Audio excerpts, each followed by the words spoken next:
Bad dreams, huh? Well, it is real. Sort of.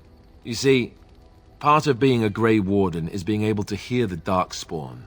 That's what your dream was, hearing them. The archdemon, it talks to the Horde, and we feel it just as they do. That's why we know this is really a blight. It takes a bit, but eventually you can block the dreams out. Some of the older Grey Wardens say they can understand the archdemon a bit, but I sure can't. Anyhow, when I heard you thrashing around, I thought I should tell you. It was scary at first for me too. That's what I'm here for. To deliver unpleasant news and witty one-liners. Anyhow, you're up now, right? Let's pull up camp and get a move on. Look at what your fool dog placed in my pack. A putrid, half-eaten hare is not something a woman wants to find in her unmentionables. You are welcome to this if you really want it. The dirty mongrel can have this back. There. And tell him not to do it again. I don't want it, you worthless fur bag.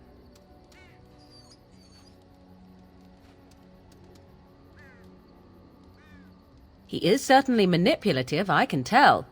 I do it too.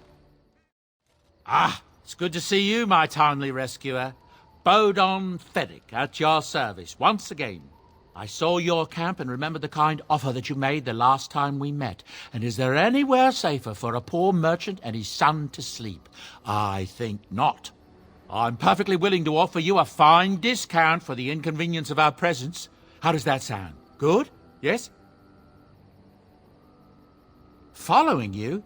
I'm not even certain where you're going, my friend. And quite frankly, it's none of my business. Trust me when I say that my encountering you here was serendipity and nothing more. I travel a lot, so I'm bound to meet everyone on the road eventually. If you prefer, I'll take my boy and be on my way. But regretfully, you're the safest spot on this road, without a doubt. Anything, everything, but all of the finest quality. No cheap trinkets here. And my boy Sandal happens to be a bit of a hand with enchantments. Oh, yes. Sadly, it also makes us a target for bandits and the like. If there were spare hands to hire as guards, I would have done so long ago. Wonderful. Thank the gentleman, won't you, boy? Thank you, sir. We won't be a bother to you and your companions, I assure you. If you should need enchantments, simply talk to my boy. Otherwise, come speak with me. The boy's a bit simple, but he's rather good with enchantments. One of those tranquil fellas actually called him what was it now? A savant. I had no idea such a thing existed. He can fold lyrium into almost any weapon or piece of armor, though naturally some of the more extravagant materials will take more lyrium than others.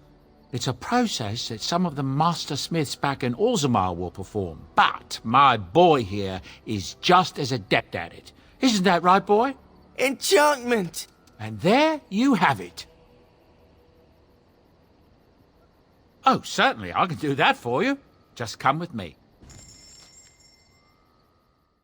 Are you sure I can't interest you in this hat?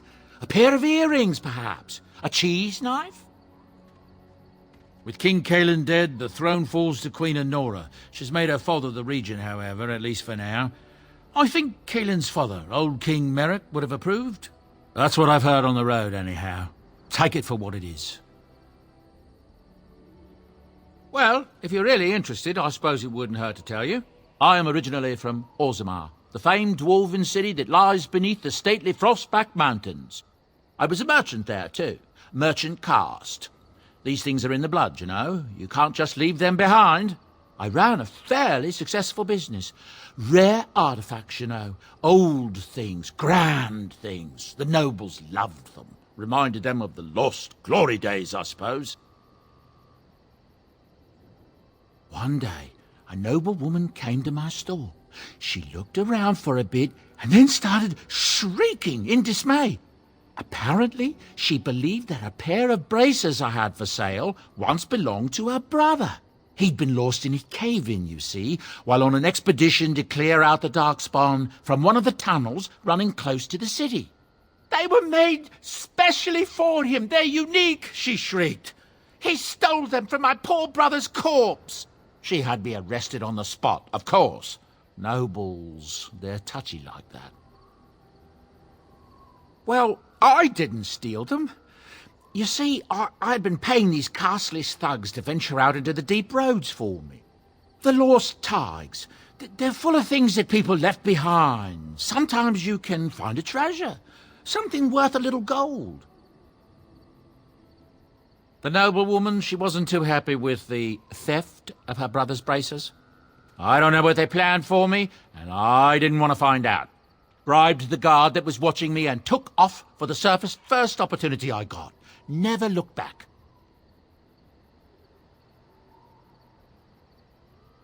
Yes, here I am. Now, is there anything the boy or I can get you? Look, we don't rob people, all right? We don't take things from people that need them. The things in the lost tigers, what good did they do lying there? I brought them back to Orzammar, where people could look at them and remember. It's not all that different up here. There are places long abandoned by the humans everywhere. Even more now with the Darkspawn coming. People flee from the Blight with good reason, but they forget things. Things with value and meaning. They leave them behind because they're frightened and desperate. And sometimes, my boy and I, we find our way to these places before the Horde descends, and we save these things. I take them away so the Darkspawn don't get them. Is that so bad? They destroy everything they touch. That's what I tell myself, too. Ah, these are dark times indeed. Dark times, my friend. Ah, yes. I'm married to a fine woman back in Denerim, it's true. She'd give me a son if she could, but that's not likely to ever be. Sandal here, I found him in the deep roads years ago. Abandoned, I think, and he was never quite right in the head. I took him in, and I brought him with me when I came here to the surface. He may not be my blood, true, but I think of him as one. We left Orzammar. That's right, boy. Maybe one day we'll see it again. It's not as if I don't benefit, mind you. Turns out the boy's a natural working with enchantments. He might have even been lyrium-addled. I never thought of that before, to be honest. Happens sometimes. He can work an enchantment into just about anything, however, given some time. Could probably open his own shop, if he knew how. Enchantment. Well, he does seem to enjoy it, at least. Of course. Good fortune to you and yours. Goodbye. Yes? Well, here I am. Quiet. It was a life suited for contemplation. In the cloister, away from the fuss and the flurry of the cities, I found peace. And in that stillness, I could hear the Maker. But it was not perfect. Some of my Chantry fellows were condescending. That is the nature of religious folk, I suppose. When I talked about my beliefs, that the Maker reveals himself in the beauty of his world, they treated me with disdain.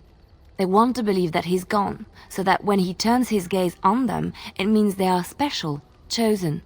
He cannot possibly have love for all, the sick and the weary, the beggars and the fools. Thank you. Maybe I am wrong. But it is the Maker's place to decide if I am worthy, not men, not the Chantry. I knew this would come up sooner or later. I don't know how to explain, but I had a dream. In it, there was an impenetrable darkness. It was so dense, so real. And there was a noise, a terrible, ungodly noise. I stood on a peak and watched as the darkness consumed everything. And when the storm swallowed the last of the sun's light, I fell, and the darkness drew me in. I suppose I did. That was what the darkness was, no? When I woke, I went to the Chantry's gardens, as I always do. But that day, the rosebush in the corner had flowered. Everyone knew that bush was dead. It was grey and twisted and gnarled, the ugliest thing you ever saw, but there it was, a single beautiful rose. It was as though the Maker stretched out his hand to say, even in the midst of this darkness, there is hope and beauty. Have faith. In my dream, I fell, or maybe I jumped. I'd do anything to stop the blight. I know that we can do it. There are so many good things in the Maker's world. How can I sit by while the blight devours everything? That is why you're a Grey Warden. Come, there's a blight to stop. Of course I do. I love stories far too much to keep them to myself. Everyone should be able to benefit from them, I think. Chantry law says it is man's pride that created the Darkspawn. In ages past, the mages of the Tevinder Imperium ruled much of the world we know. In their pride, they thought their magics invincible and imagined that they were greater than the Maker himself. So thinking, they invaded his golden city, planning to take it for themselves and depose their own creator. But they were impure and full of sin. And it is with the sin that they tainted the golden city, corrupting it forever. The Maker cursed them and cast them from his sight. Wherever they went, they spread the taint of their sin. Any land that was touched by the taint became blighted and would suffer no life. Instead, the Darkspawn arose to torment us and remind us of our hubris. I know one, told to me by my mother a long time ago. It always chilled me to the bone. Maybe you have heard of Flemeth? Are you sure? Was she the Flemeth of legend? Flemeth, the devourer of men? Flemeth, mother of witches? Flemeth, demon-touched, who dwells in the mists? Well, if Flemeth really exists, she would be very, very old indeed. Ferelden mothers scare their daughters with talk of Flemeth. They say that if you're bad, Flemeth will spirit you away and bind you to her forever. They also say that Flemeth mourns her lost beauty and will steal yours through your looking glass if she catches you. Flemeth's beauty was known throughout the land. She had hair like unto a moonless night, skin as pale as winter's first snow, and eyes as beautiful and perilous as the sea. When she came of age, she came to the attention of the Lord of Highever, Conobar, and he took her for his wife. Conobar soon learned that his young bride had the gift of magic. He kept this a secret, for he feared that she would be taken from him. Flemeth stayed with Conobar for some years, and with his blessing, she practiced her art. And then one day, a young poet named Osen came to the castle. Flemeth was captivated by Osen's voice, and he by her beauty, and they fell in love. Flemeth longed to be with her true love, and she and Osen fled from Conobar's lands, seeking refuge in the Kokari wilds with the Chasing tribes. They lived there happily for many a year, till the day Flemeth received news that Conobar was dying and longed to see her face one last time. Flemeth's heart swelled with pity for the man who once was her husband, and begged Osen to return to Conobar's side with her. But when Flemeth and Osen entered Highever, they were captured by Conobar's men, and Osen was slain in front of Flemeth's eyes. Flemeth was imprisoned in the highest tower of the castle, there to await Conobar's judgment on her. Distraught at the loss of her love, Flemeth plotted revenge against her husband. She summoned a fey demon, intending for it to wreak vengeance on Conobar. But a spell went awry. The demon possessed Flemeth. Turning her into an abomination, the halls of the castle ran red with blood as Flemeth slaughtered Conobar and all his men. The last of Flemeth's humanity melted away, and at dawn, she stole back to the wilds to plot and scheme for 100 years. They say she took to her side many Chasing men, and with their help, begat her daughter witches, who even now prowl the dark places of the Kokari Wilds. Which one? Andraste was the Maker's chosen. The Maker had long since abandoned the world when the sound of her singing turned his ear. Beauty, grace, and wisdom enraptured him, and he offered to take her from this flawed world to become his divine bride. But Andraste had an earthly husband and would not forsake him. Instead, she beseeched the Maker to return to his people once more. So earnest was her plea that the Maker was moved, and promised that he would create a paradise on earth if all abandoned their false gods and turned once more to him. And this is why Andraste began her exalted march on the idolaters of the Tevinter Imperium. The Maker granted her his powers with which to smite her enemies. Andraste brought the Imperium to its knees, and her victories converted many to the worship of the Maker. Alas, it was the frailties of men that betrayed and killed Andraste. Her earthly husband, Maferath, a chieftain of the Alamari tribes himself, grew jealous as his wife's popularity and influence overshadowed his own. She was also revered as the Maker's betrothed, and Maferath began to see their own bond waning in significance as Andraste became ever more devoted to the Maker. Out of envy and spite, Maferath made a pact with the Archon Hysarian of Tevinter, allowing his beloved Andraste to be ambushed and captured. Andraste was burned at the stake in Minrathous, the capital of Tevinter. I have thought on this too. Did he withdraw his sight from her at that moment? Where were all the powers he bestowed upon her? This question has come to me many times, and I have no answer. Perhaps there was no way for Andraste to return to the Maker but through her death. We will never know for sure. What do you need? Ask away. Oh, did I say that? I meant that dogs raised me. Giant slobbering dogs from the Anderfells. A whole pack of them, in fact. Oh, there you go, listening to me again. You'd think you'd have gotten past that already. I ended up in the Chantry, sure, but I didn't start there. Let's see, how do I explain this? I'm a bastard. And before you make any smart comments, I mean the fatherless kind. My mother was a serving girl in Redcliffe Castle who died when I was very young. Arleman wasn't my father, but he took me in anyhow and put a roof over my head. He was good to me, and he didn't have to be. I respect the man, and I don't blame him anymore for sending me off to the Chantry once I was old enough.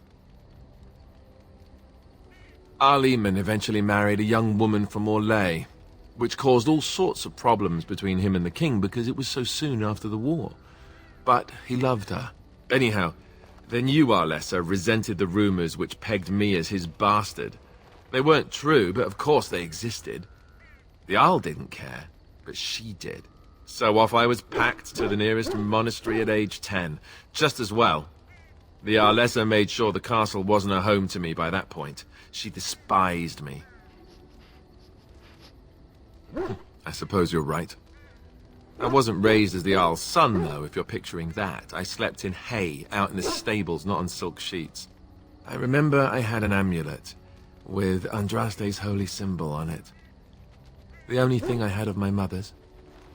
I was so furious at being sent away, I tore it off and threw it at the wall, and it shattered. Stupid, stupid thing to do. The Jarl came by the monastery a few times to see how I was, but I was stubborn. I hated it there, and blamed him for everything. And eventually, he just stopped coming. I think so, yes.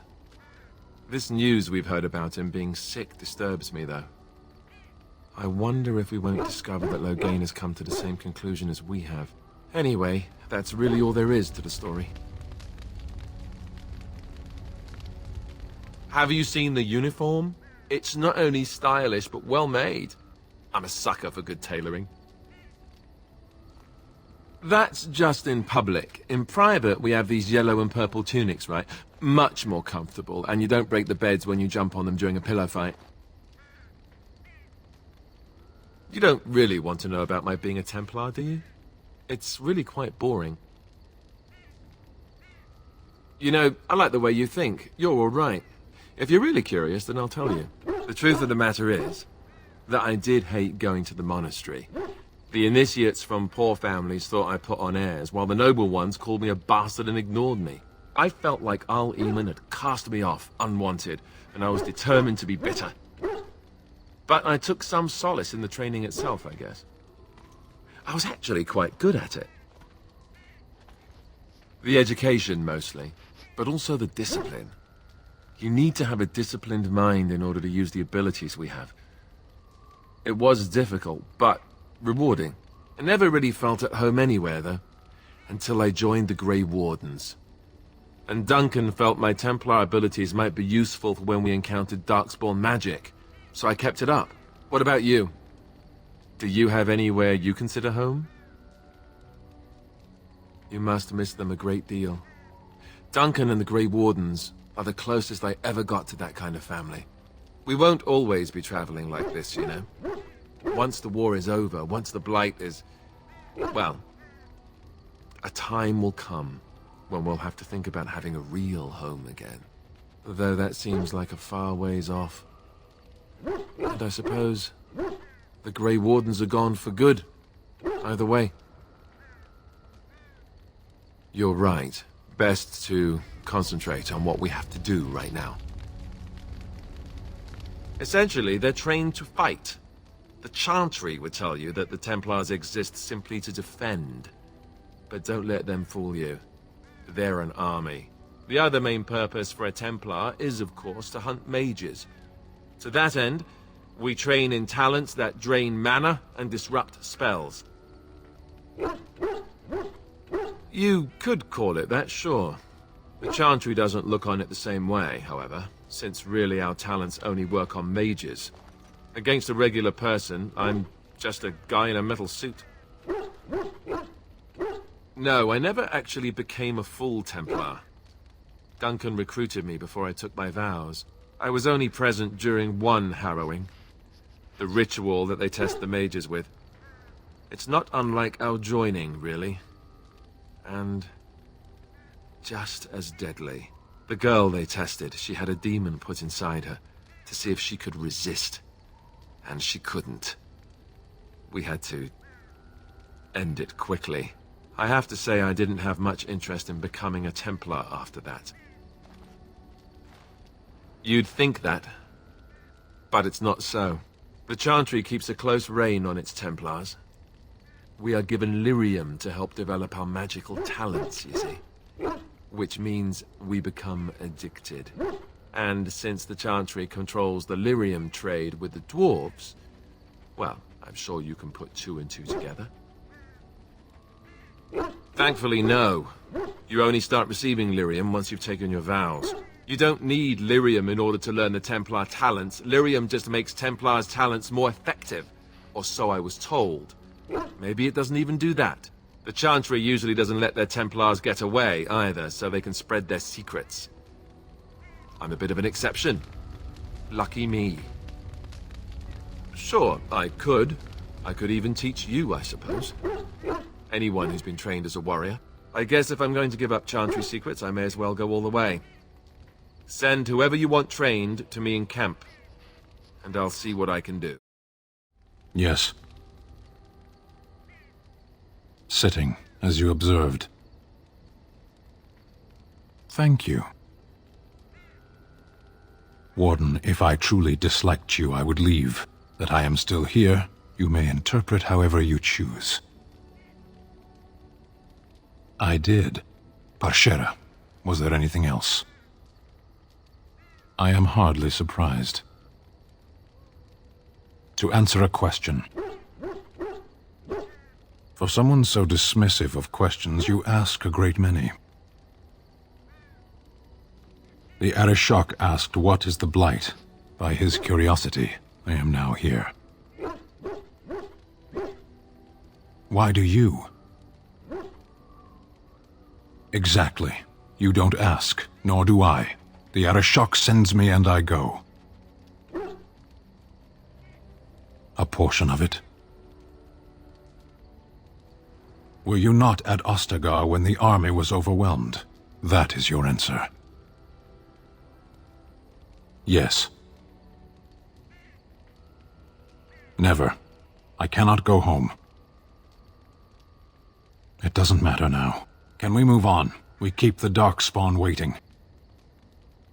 As you wish. What do you wish of me? If you must. Why do you ask me such questions? I do not probe you for pointless information, do I? Beg pardon then while I jump for joy. What is it you asked if I grew up in the wilds? A curious question. Where else would you picture me? For many years it was simply Flemeth and I.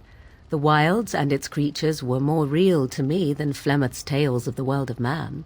In time I grew curious. I left the wilds to explore what lay beyond, never for long.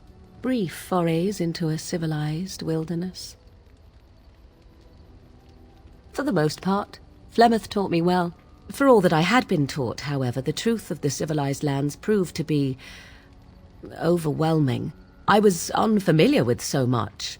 So confident and bold was I, yet there was much that Flemeth could never have prepared me for. Equal parts daring and foolhardy, perhaps. Only once was I accused of being a witch of the wilds, and that by a chastened who happened to be travelling with a merchant caravan. He pointed and gasped and began shouting in his strange language, and most assumed he was casting some curse upon me. I acted the terrified girl, and naturally he was arrested. Men are always willing to believe two things about a woman. One, that she is weak, and two, that she finds him attractive. I played the weakling and battered my eyelashes at the captain of the guard. Child's play. The point being that I was able to move through human lands fairly easily. Whatever humans think a witch of the wild looks like, 'tis not I. Not that I did not have trouble. There are things about human society which have always puzzled me, such as the touching. Why all the touching for a simple greeting? To begin with, yes. What is the point of touching my hand? I find it an offensive intrusion. There were many nuances that Flemeth could never tell me of. When to look into another's eyes. How to eat at a table. How to bargain without offending. None of these things I knew. I still do not understand it all, truth be told, but then I gave up long ago any hope of doing so. When I returned to the wilds last, I swore to Flemeth that I had no intention of leaving again.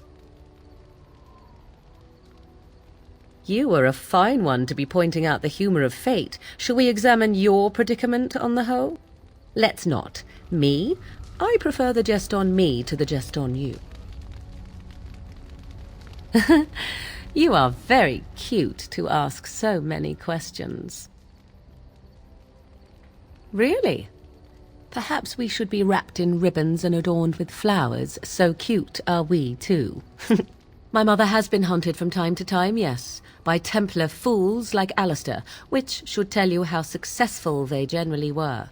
Flemeth made a bit of a game of it, in fact. The Templars would come again, and she would look at me and smile and say that the fun was to begin once more. I am unsure. I was too young to understand, and perhaps 'twas bravado on Flemeth's part, or perhaps she was merely amused. I will never know. Flemeth would warn them once. 'Twas a warning they inevitably failed to heed. And then the true game began. Often Flemeth would use me as bait, a little girl to scream and run and lure the Templars deeper into the wilds and to their doom.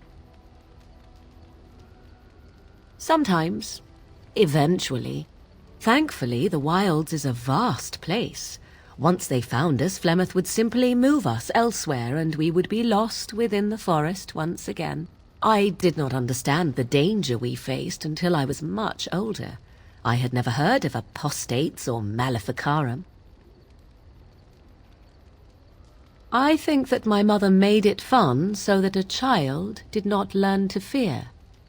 And I think that it was necessary. There are no trials for apostates, no prisons, no mercy. There are only absolutes, so only survival matters. If the wilds have taught me anything, 'tis this.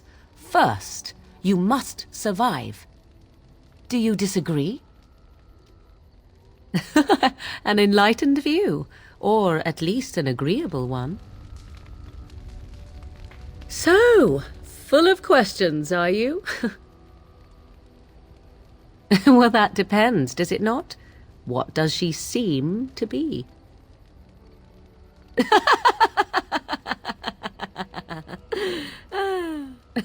Oh, she is certainly old. Have no mistake of that. Tell me, how much do you know of the tale? The one that the chastened still tell of my mother, to frighten them into obedience.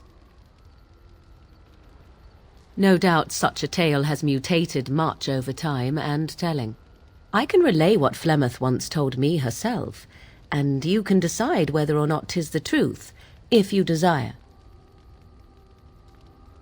As the tale is sung by the bards, there was a time when Flemeth was young and beautiful, a fair lass in a land of barbarian men, the desire of any who saw her. The tales say that Flemeth fell in love with Osen the bard, and fled the castle of her husband, the dread Lord Conabar, and that he swore vengeance for her infidelity. In truth, my mother claims that 'twas Osen who was her husband, and Conabar the jealous lord who looked on from afar. Lord Conabar approached young Osen and offered him wealth and power in exchange for his lovely wife, and Osen agreed. The life of a bard is a poor one, and love fades in the wake of hunger. 'Twas Flemeth who suggested the arrangement.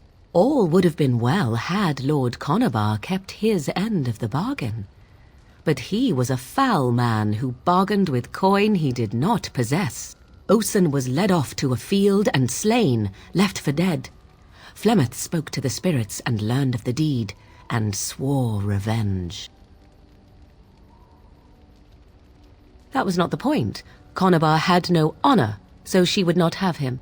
Flemeth begged the spirits to aid her, and 'twas they who slew Conabar. The demon the legend tells of came later. Lord Conabar's allies chased Flemeth, you see, chased her to the wilds, and there she hid. There she found the demon, and he made her strong. The legends all speak of the great hero Cormac, he who defeated Flemeth and her great army when she invaded the lowlands centuries later. All lies. The truth of the matter is that there was never an invasion. As Flemeth tells it, the Chastened never raised an army under her banner, and she never fought with any warrior named Cormac. Cormac led a brutal civil war against his own people, and later claimed it was to vanquish evil that had taken root amongst the lords. Thus, he was hailed a hero. Flemeth was only attached to the legend much later. Perhaps 'twas due to the great war with the Chastened that eventually came, but Mother claims not to know how it began. I do not believe everything that Flemeth claims. Oft it seems her bitterness has coloured her memories. But on the whole, yes, I believe this tale, if not all. The demon within her has transformed her into something else. An abomination, perhaps some would say. I know not. I only know my mother is clever, and she is part of the wilds as it is part of her. But she is no immortal. She bleeds. A blade in her heart would kill her like any other, were it lucky enough to find her. How often is this usually? Always? If not always, then when is it not true? There are more things in this world and the next than you or I could ever hope to understand. What Flemeth became is a mystery, I suspect, even to her. You ask if I have sisters. I have asked of this myself. The stories tell of many witches of the wilds after all, not just the one, and these tales existed long before I did. Flemeth refuses to speak of other daughters, if they existed, so should I believe I am her first? I doubt that too. The Chastened tell of a falling out between Flemeth and her daughters. They say that one day she hunted them all through the wilds and ate their hearts. It may be true. I have never seen another witch or heard of one. Perhaps one day Flemeth will eat my heart as well. Flemeth tells it with far more embellishment than I, but you are welcome. Dare I ask of your own mother? Few are abominations of legend, 'tis true, but I find myself curious nevertheless. Nothing. I wish to know nothing more. I find myself a little envious, to tell the truth. But it matters not. Let us move on.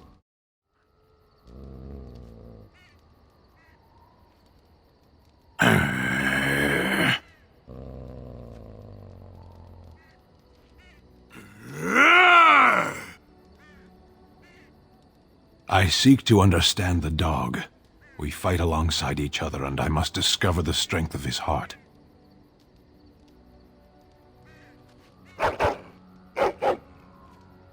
You are a true warrior and worthy of respect.